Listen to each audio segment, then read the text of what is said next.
With us today is a fantastic legend of squash, uh, Mr. Andre Maur, top 20 in the world at one point of time.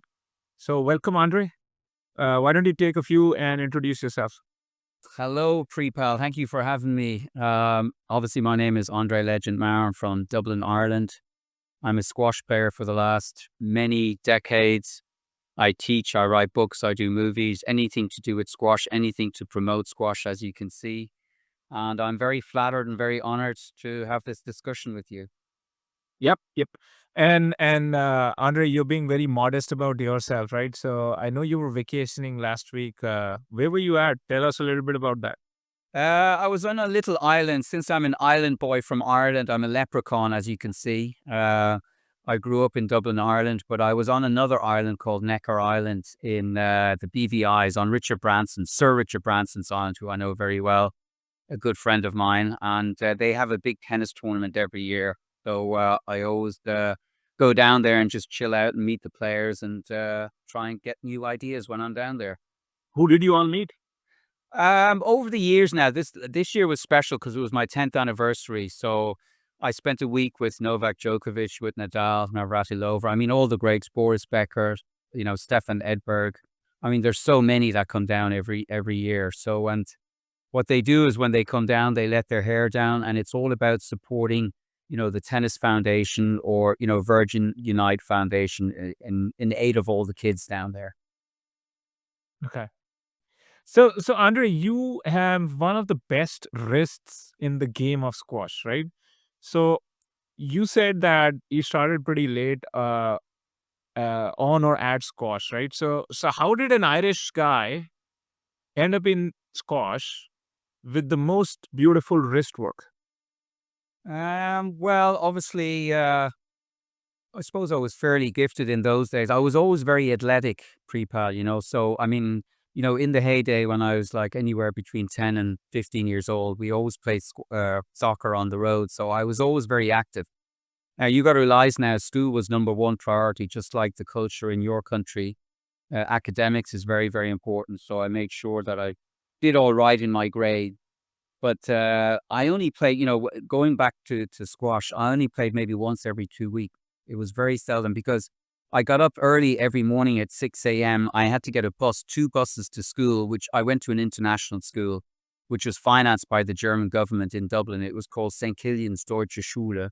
And so I had to travel all through Dublin and then basically go to the south side. I lived on the north side. That's where all the tough guys are. Some people would disagree, but I grew up with you two. They were in that area and they were the tough boys. But now they live in a very posh, prestigious area in Ireland, or in Dublin, I should say. But I had to travel to the south side every day. So by the time I got there, it was 8 o'clock in the morning. By the time I came home, it was like 6 or 7. So I had no time to play squash. So it was only on weekends and it was just recreational. And then I just said, you know what?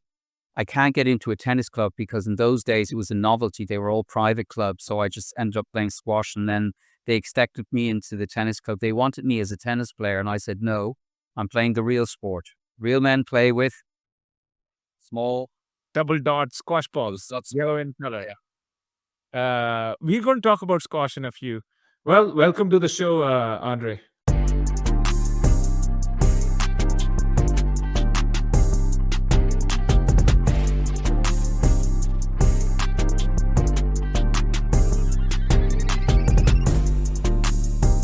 So, Andre, that was a fantastic introduction on yourself. So, let's start here, right? So, you were a top player in the world at one point of time. So, can you explain to the audience what does it really take to be a top 20 player in squash? Well, that's not going to be a short question, pre-pal. It's a lot of dedication, commitment, family commitments as well. I started in obviously after I finished college in electronic engineering in Germany. I've always wanted to go pro and sort of travel the world. I've been very fortunate. I've barely been injured because I've taken care of my body. And for me, that was the most important thing. To this day, right now, I still do certain exercises. I wouldn't say on a daily basis, but the stretching part to be a good pro. Then I do, as I told you as well, I do a lot of Epsom salt baths, which is sort of an Asian remedy, which is like 4,000 years old. Simple stuff. I get massages. I just had one yesterday. And then basically the most important thing is proper training, proper guidance. So, obviously I've written a book many years ago. It was called, I speak a couple of languages. So I wrote it for the German market, for the German, for the Swiss and Austrian market. And it was called Gewinnen beim Squash, which means winning squash. But it was basically a book for beginners, because when I was living there in the late 80s and early 90s, squash was booming. Every city or every village had squash courts.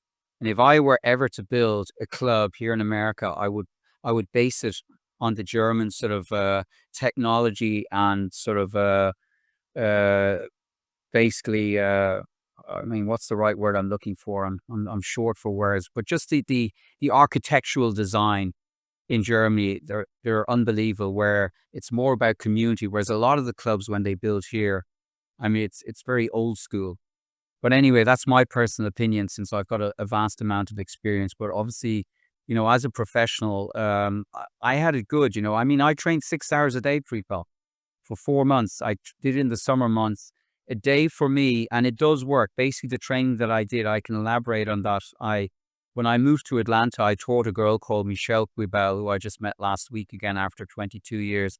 She became the #1 junior in the world. And the training that I did with her, I also did as well. And it was based on um, running or swimming every morning, doing like 50 lengths in a pool every morning at 6 a.m. Then obviously I had a little bit of breakfast. The worst part of the training were my 400-meter sprints. So I trained for a whole summer to do 10 400s in 70 seconds with a minute break on a running track, indoor or outdoor. Then in the afternoon, I do basically circuits. I invented my own circuits, basically, sit-ups, push-ups, burpees. It was like 13 exercises for 1 minute with half a minute break or 45-second break. And then what you do under those circumstances, you add up all your scores. So every time you did a circuit, you add up all the scores. So the next time you do it, you try and equal that score or basically increase the score, so that you know that you're getting fitter and quicker and stronger. And then in the evenings, you just play, you just do routines. You do your boast drives or your length boast, your cross court, your drop shots. You work on your shot variation. So it was a full day. It was like 4 sessions a day. Now, not every day you can do a full session. Basically, I would do 4 sessions every 2 days, and every other day I'd always go out for a light run just to get all the lactic acid. Now, obviously, I was burning anywhere between 8 and 10,000 calories a day. So it didn't really matter how much I ate. Obviously, diet was very important. Obviously, nowadays, as you can imagine, Preetpal, eating is crucial. Eating is like your benzene. Basically, you got to eat the right food. So long story short, eating, sleeping, and exercise were the 3 most important things, as my mother said. But it's all in mass moderation. So, but yeah, no, I was very, very fortunate that I get injured. And that's the sad thing now. When a lot of players get injured, they don't eat right, they don't stretch right. And even like now, last week when I had the Georgia Open, I saw a lot of players play. They didn't have the right technique, because they're all new to the sport. And then again, every pro teaches totally different. And there's nothing wrong with that. But if you want to go straight to the top, it's the right attitude, the right mentality, and the right coaching. And obviously, Egypt must be doing something right, because a lot of their coaches, when I was living in Germany, they were all there and they all moved back. And the knowledge that they had there, that's what they're educating these players now. And you got to realize now the technology has changed as well. So when I started, I was the last person in Germany to play with a wooden racket. So, but I just couldn't keep up with the players. I was a top 5 player in Germany as well, so on the national team. And basically, when technology changes, you got to adapt to it.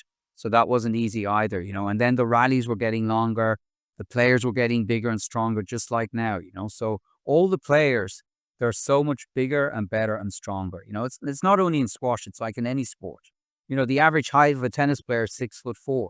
So that says it all there. In the old days, they were a lot smaller.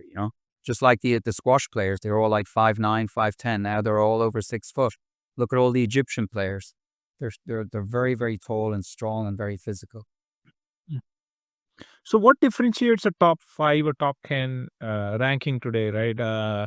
Shorbagi and Asal, Paul Cole, they're different, by the way. Their styles are different. Their flair and styles, way they approach the game is different. Them and the next 40 players. Um, you're looking at three different players. Paul Cole was, from what he told me many years ago, he was a personal trainer, so he's all about the fitness and the finesse. Obviously, Shabagi is a little bit closer as well. He's up and down. He plays a typical Englishman's game. Nothing wrong with that. Very dedicated, very disciplined. Asal is the flash shot. He's got everything. He's got the speed. He's got the strength. Obviously, he's 10 years younger than these guys. But like what I said, like what you asked me there, what's the difference between a top 5 player and a top 40 player? All I got to say is 9 months. And you're thinking, what do you mean by 9 months? 9 months is solid training, pure squash training. No, basically, uh, it's very disciplined squash, put it that way. And it's all focused 100% or 200% on squash. No, going out, clubbing or partying or whatever. They're very, very dedicated. Not that any of the players do that now. They are so well behaved now. I mean, you tell a joke, they laugh next week. They're a little bit slow on that side. But I've always said, from a playing perspective, they're brilliant. But you know what? There's two things of being a professional squash player. One is the playing side, and two is the marketing side. And that's where they got to learn. And that's where I come in. I'll market any player where they want to go. And you've known me for many years. I'm always in the right spot at the right time. Right. So So you're saying that you could be a Tom Brady and you get selected way down, but you can be number one just by spending 9 months in a proper regimen, right? I mean, that's what he's saying. I am saying, yeah, 9 months, basically it's full dedication. You eat, sleep, squash, eat, sleep, squash. That's it. Now that was in my era and a little bit later and on now. How they do it now, obviously, I think the generation now, they're training so much harder, but they're a lot wiser now as well. And obviously the equipment is different as well. And just like what you said, it's all about eating right. They eat certain foods now, they do certain exercises.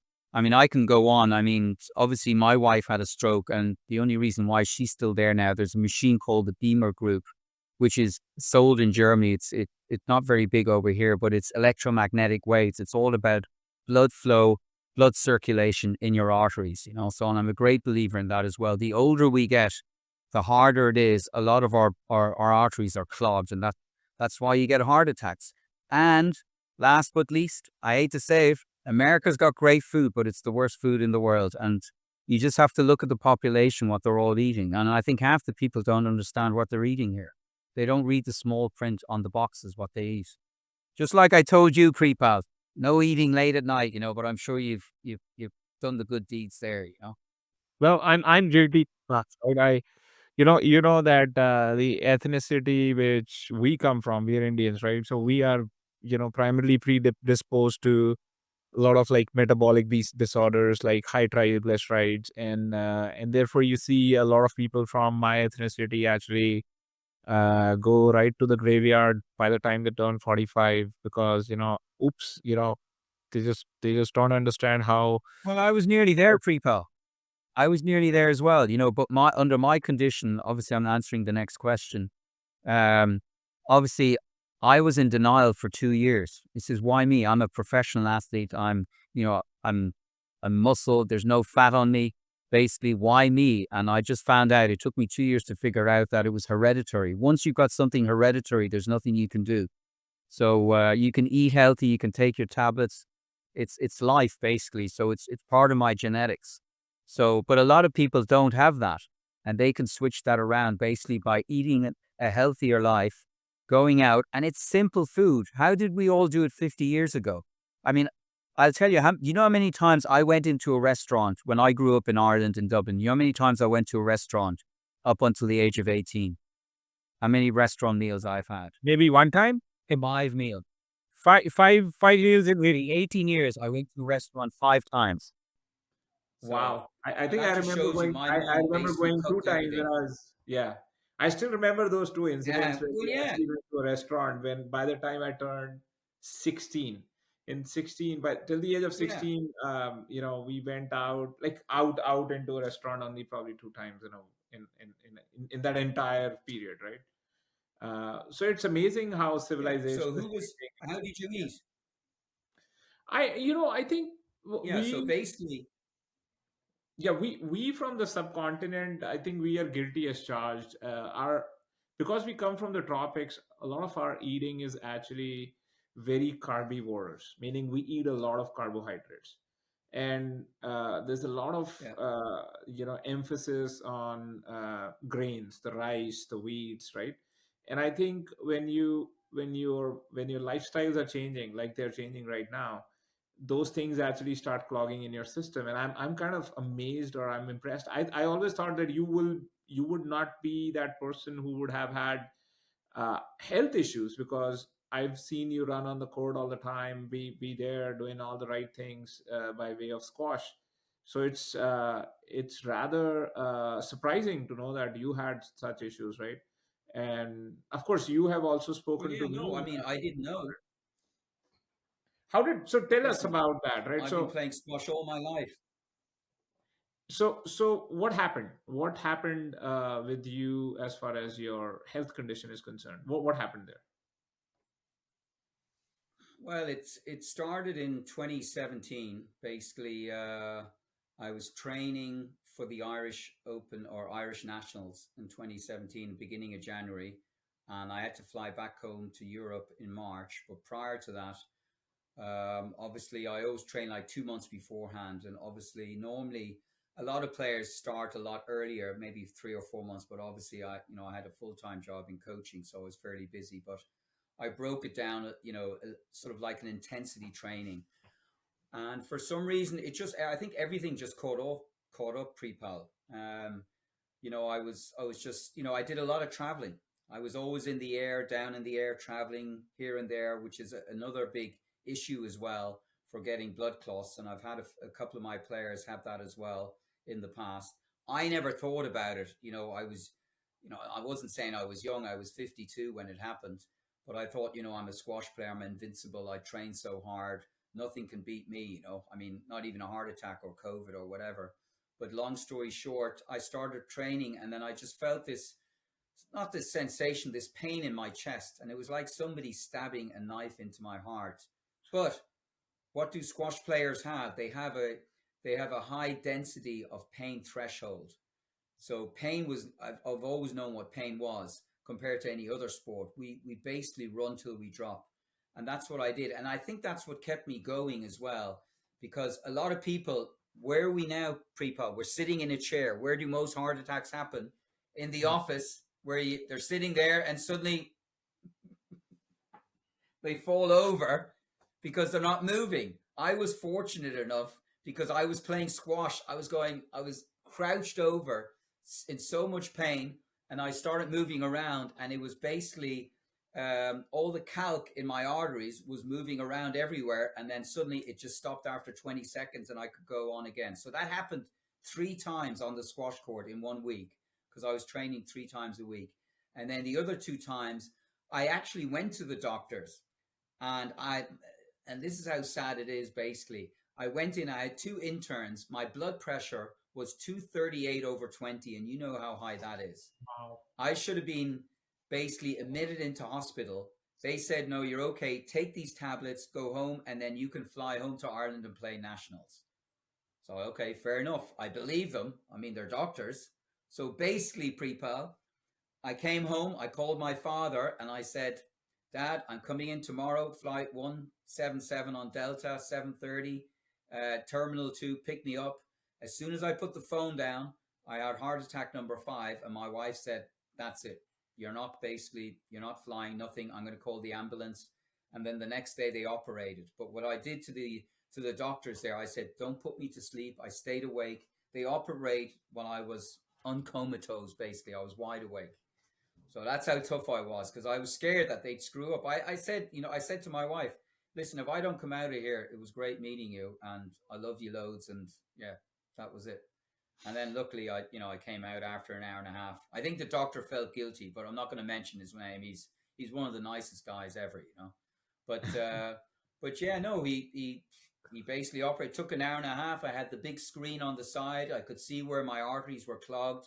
He put two stents in it near the widowmaker, and yeah, here I am talking to you now, like $1 million. And obviously, I'm on aspirins every day, blood thinners, cholesterol, whatever, as you do. Welcome to America. But I'd probably stay on the rest of my life, and obviously the quality of life now is so much better than when I did have the heart attack. But I felt when I had those stents in Preetpal, I felt like Superman because I after I got the stents in on Friday, February 17th, 2017. On Monday morning, I went straight to the gym and I was on the treadmill 3 times a week. They had all these machines on me to check. I mean, the nurses were nearly falling out of their chairs. She says, "You got to slow down." I said, "I don't have time. I need to play a tournament." So basically, I was training at full smack again. That's how relieved I was. I could breathe again. I couldn't even walk up the stairs. That's how exhausted I was because my arteries were 95% clogged. So you can Wow. imagine walking up the stairs. I had to sit down again, relax. And this was all during an event that I did. I did the Atlanta Open in 2017 in February. It was a week later. With all the stress, I'm like a one-man show organizing everything. I've done enough events. I should be in the Guinness Book of Records for doing the most events in the world. I think I am actually, but that's another story. But anyway, so yeah. So, So your health, why your health? yeah. So, Well, let's talk about this, right? We both, obviously, I'm my life didn't allow me to turn pro, unlike you. You were more fortunate than I am. But let's draw parallels between squash and life, right? So, what is squash at a personal level? What are the lessons from squash which actually transfer over to life? that's a very good question. What I've found out, squash, you always have friends for life. And my database, as you probably know, is global from the last 40 years. Obviously life changes, every year changes drastically. Remember when I started playing, we had no internet, no cell phones. It was all communication. I always keep on going back. Now it's global. You do one like this podcast. You can send this out and the whole world will know about it in one day. In the old days, it wasn't like that. So that in that sense, we're very, very fortunate. The only thing is, it's very up and down with the media. So you've got your good points and your bad points, but obviously, I always take advantage with social media. I always try and take the positives out of it. And the great thing with squash, you can get the word out. Obviously, we've got Squash TV on the PSA tour. So basically, it wasn't there 30 years ago. We had nothing like that. So in one way, that is a bonus for us. It goes out to 1.1 billion viewers, the tour, so which is great. So for me, I think the squash has four meanings for me, right? So the number one thing which I learned in squash, of course, squash is unlike any other game where the ball is traveling so quickly towards you, or rather rebounding from the back wall, that you don't have a lot of time to make decisions, right? But you have to trust yourself. You have to repeat a set of things so many times that it gets built into your muscle memory. So that's the first thing, right? It's a lot of neuroplasticity and ability to make split second decisions, which you have to train, right? In life also you have to do a lot of those things, right? Second thing is squash is a lot about breathing for me, right? So if you don't breathe well, in life and on the squash court, you're not going to go far. You'll have a very stressful movement on the court. The third thing for me, as far as squash is concerned, is about the choreography, right? It's a dance. It's a delicate dance on the court. You're one and a half, two and a half, 2 steps away from the ball, never ever running to the ball, but basically, you know, going in the You're right not running path. pre-ball. Say You're that not again. running the ball. You see it early. Yes, yes. So that's the last piece I will tell you is you cannot take the ball eye off of the ball, right? I mean, I used to take a lot of squash lessons from you as well. There's number one thing you would say is pre-pull. If you watch my wrist, if you watch my body, you're gonna miss it. You track the ball, you'll be all fine. So it takes a lot of uh, almost like a meditative state where for 45 minutes of game time, you're really watching the ball where it is and how it is doing. So it brings a lot of focus in your life. And when you step off the court, you feel a lot more relaxed, relieved, de-stressed from everything you do in your life, because what you did on the squash court is actually some of the things your mind is actually asking for to detox. And that's what squash is to me. That's the four lessons I take home when I go home. The things I have not done very well on the squash court are, like you said, I've not done a good job at eating. I have not done the work which you, for example, as a pro, has put in. All those 50 laps on the in the swimming pool, or the stretching, or the 6 hours of methodical everyday time which you put in. We guys, we do it for fun, but I think that's where we also have an opportunity to improve. Well, it's just the intensity. I mean, the intensity of the training now. Obviously, when you're training, obviously, over the last 2 decades, I've always emphasized it doesn't matter if you're a pro or an amateur, you still got to do the training. Now, you got to realize now, squash, half an hour squash is the same as 2.5 hours of racquetball, 3.5 hours of tennis, and 6 hours of golf, and probably 95 hours of pickleball. Okay. So the intensity, we're the fittest guys on the planet. I hate to say it, and I say it all the time. You've seen me basically. Squash, there's no other sport where you get the maximum workout in a short amount of time. So when you play an hour of squash, 55 minutes is pure running. Now, here is a statistic that I learned when I wrote my first book, obviously the only book so far. But I had to, it's all about numbers and facts. People are always intrigued about numbers and facts all the time. So when Nadal played Federer in the 2000, I think it was 2008 Wimbledon final, and it went on for 5 hours, how long do you think that ball was playing in the court for? They played 5 hours, took 5 hours. It was like 300 minutes. They only actually played for 12 minutes. And you're thinking, how could that be? The ball was only 12 minutes in play. And the reason was, like, in those days, it was serve volley. So the rallies were very short. But the downtime, people don't realize, Djokovic bounces the ball like 30 times. Nadal picks his nose or his ears or his back or whatever. He goes like this. They do a serve, ace, basically. Next point, you got 30 seconds. So there's a lot of downtime. In our sport, there's no downtime. Just like badminton in your country, it's very, very big. One of the highest paid athletes in badminton is from India. I can't remember her name. She was I think she won a silver medal in Rio, basically. And squash should be up there as well, But if they don't have the marketing right, you got to get that word out there, But from a playing perspective, if you don't look at the ball, you're like Stevie Wonder. Basically, you'll never see the ball. So, and it's all about looking. It's all about timing. It's just like the Formula One. Formula One is a thousandth of a second.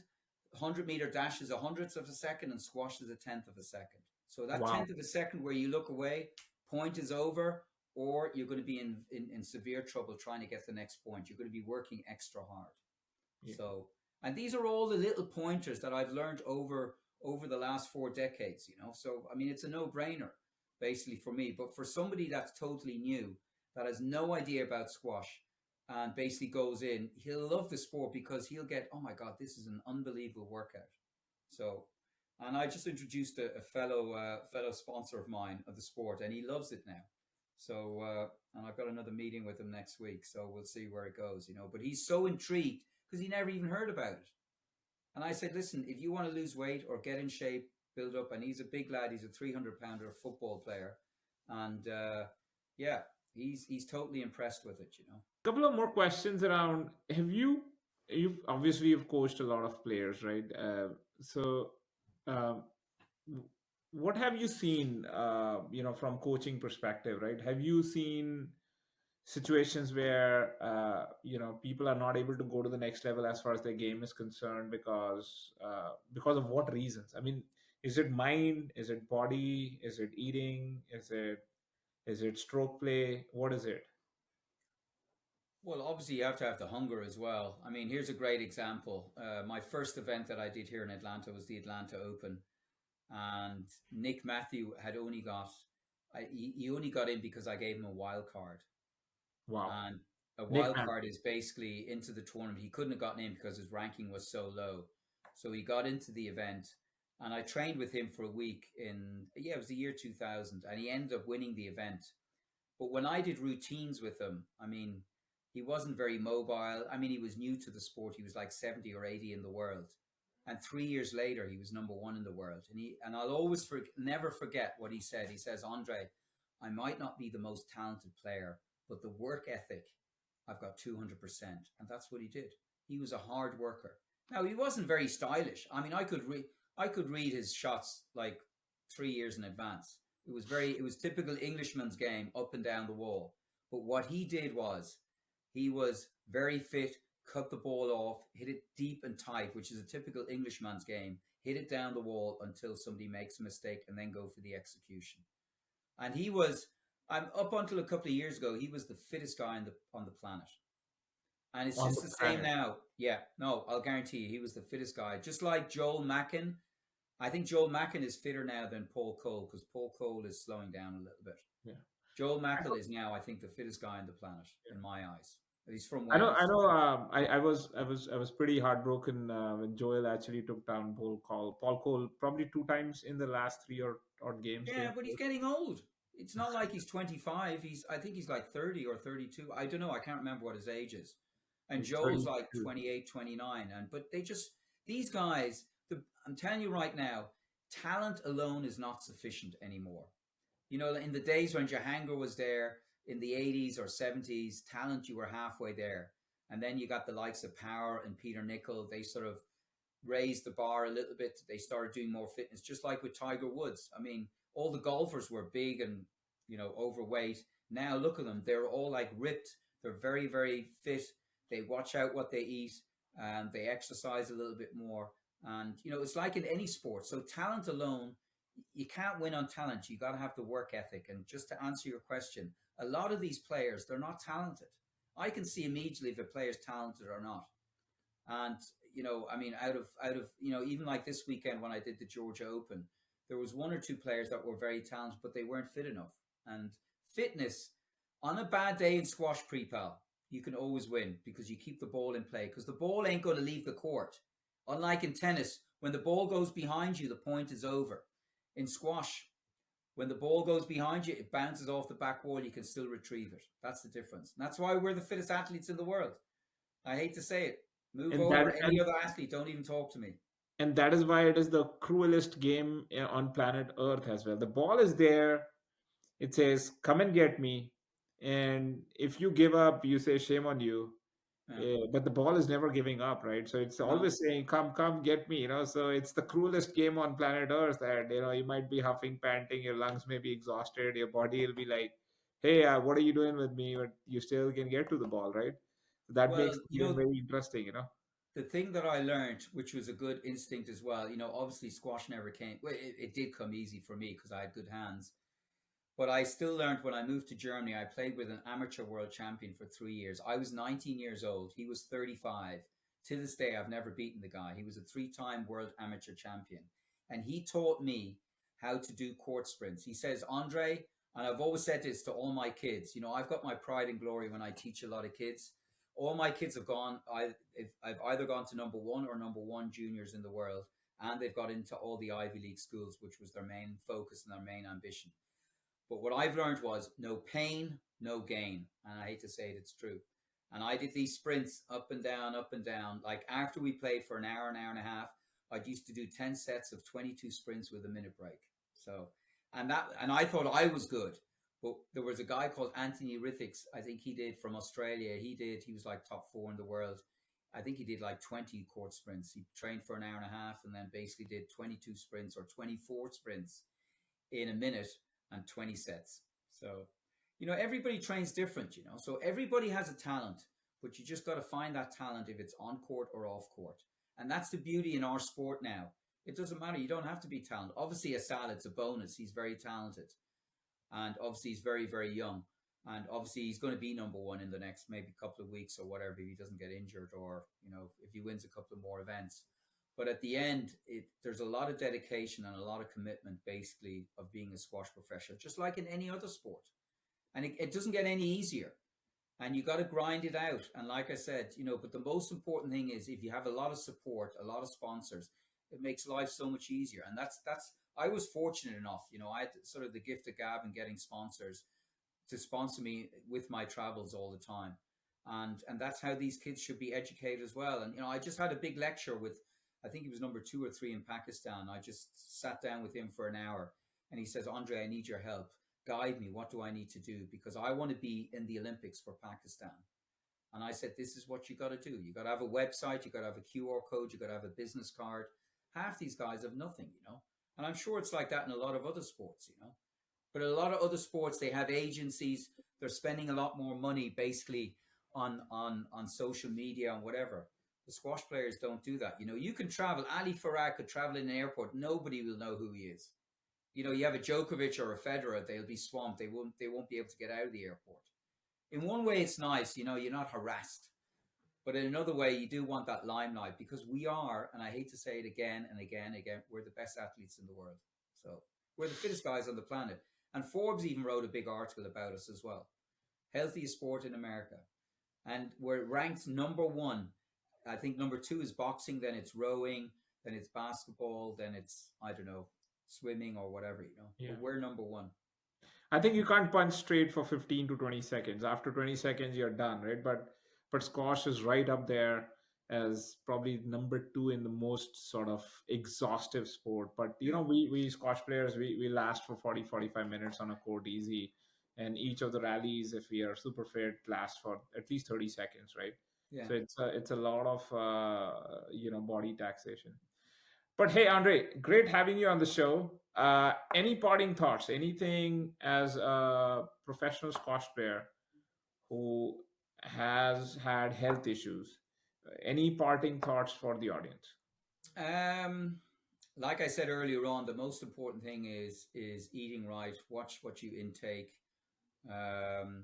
sleeping right, stress, and basically exercise. They're the 4 pointers basically. I mean, it's simple stuff. It's not complicated.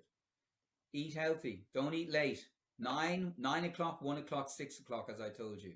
Don't eat like, I know you like eating at 10 o'clock. You like opening up the fridge, sitting in front of the TV. It's the worst thing, basically.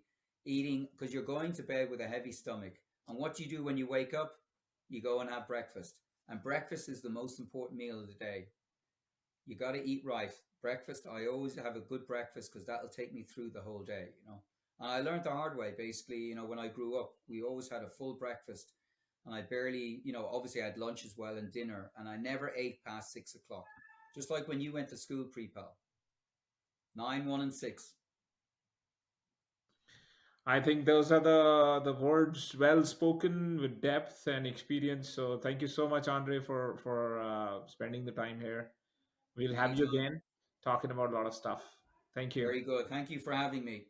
And if anybody has questions, send them over here.